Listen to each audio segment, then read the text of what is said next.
અમરેલી જિલ્લાના વડિયા તાલુકામાં પાણી સંચય માટે મહત્વપૂર્ણ કામગીરી શરૂ થઈ છે.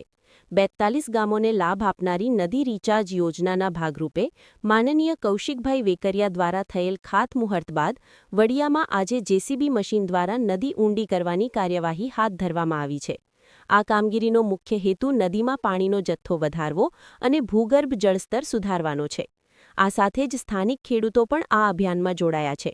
માટીની જરૂરિયાત ધરાવતા ખેડૂતોએ પોતાના ટ્રેક્ટર દ્વારા નદીમાંથી નીકળતી માટી ખેતરો, માર્ગો અને શેરીઓમાં પાથરવાની પ્રક્રિયા શરૂ કરી છે.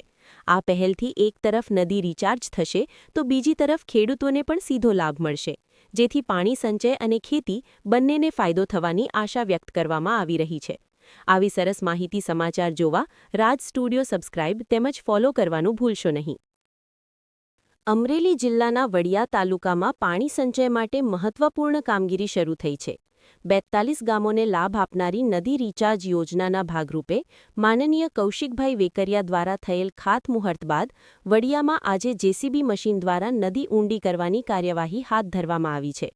આ કામગીરીનો મુખ્ય હેતુ નદીમાં પાણીનો જથ્થો વધારવો અને ભૂગર્ભ જળસ્તર સુધારવાનો છે. આ સાથે જ સ્થાનિક ખેડૂતો પણ આ અભિયાનમાં જોડાયા છે. માટીની જરૂરિયાત ધરાવતા ખેડૂતોએ પોતાના ટ્રેક્ટર દ્વારા નદીમાંથી નીકળતી માટી ખેતરો, માર્ગો અને શેરીઓમાં પાથરવાની પ્રક્રિયા શરૂ કરી છે. આ પહેલથી એક તરફ નદી રિચાર્જ થશે તો બીજી તરફ ખેડૂતોને પણ સીધો લાભ મળશે, જેથી પાણી સંચય અને ખેતી બંનેને ફાયદો થવાની આશા વ્યક્ત કરવામાં આવી રહી છે. આવી સરસ માહિતી સમાચાર જોવા રાજ સ્ટુડિયો સબસ્ક્રાઇબ તેમજ ફોલો કરવાનું ભૂલશો નહીં.